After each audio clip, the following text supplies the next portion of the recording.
بالخضار يعني حار، ونوع حار يعني بسيطة كلش وحيل سهلة أصلا. تمام؟ هسه أول شغلة عندي راح أعقدهم قدامكم.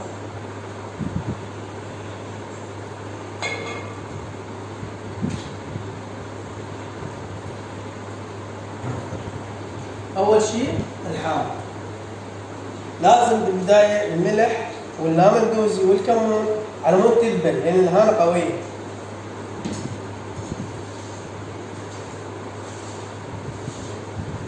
اللامندوزي والملح يذبلها شوية، بعدين تنضاف لها هاي المواد. وهي اللهانة كم تصير فيها أكثر من نوع، بس هذا يعني شوية أكثر نوعين يرغبون.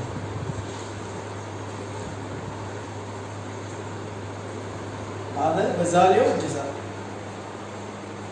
بسم الله. طلع النص.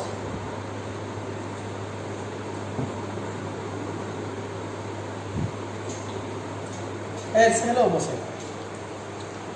وهم فيها فائدة يعني جماعة الرجيم وجه متكامل.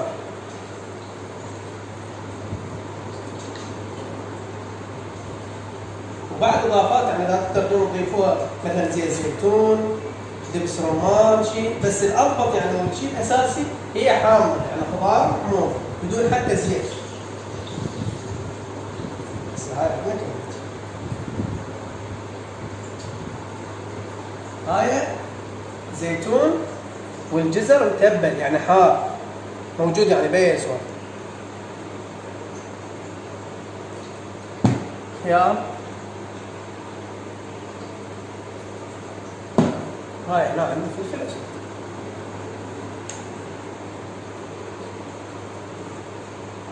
ها شو صغيرة كان، واللي يعني ما يحب هاي الحارة ما يحب الفلفل الاسود، لأن هاي يعني هاي السلطة هي حارة.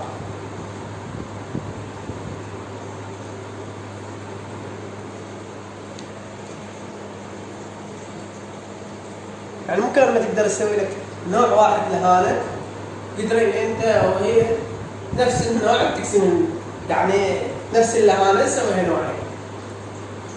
فهمت هيك يعني شيء تغيير. هسه اثنيناتهم تناسب. هاي الحارة وهاي الحامضة تمام بالخضار. راح اقرنشهم واراويكم شو راح. هاي حبايب قلبي وهاي كلمة القرنشة، هذا الحار تمام، وهذا الحامض بالخضار. وان شاء الله تجربوهن وتعجبكم، واي وصفة تردوها اكتبوا لنا جوا بالفيديو. والف عافية.